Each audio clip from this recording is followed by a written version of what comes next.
নমস্কার বন্ধুরা, welcome back to my channel.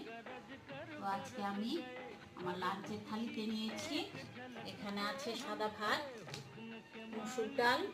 মুসুর ডালের বড়া পেঁয়াজ দিয়ে, ঝিঙে ভাজা পেঁয়াজ দিয়ে, ডিম কারি, আর আছে এখানে কই মাছের ঝোল, আর স্যালাডে আছে শসা, লেবু আর একটু ঠান্ডা জল।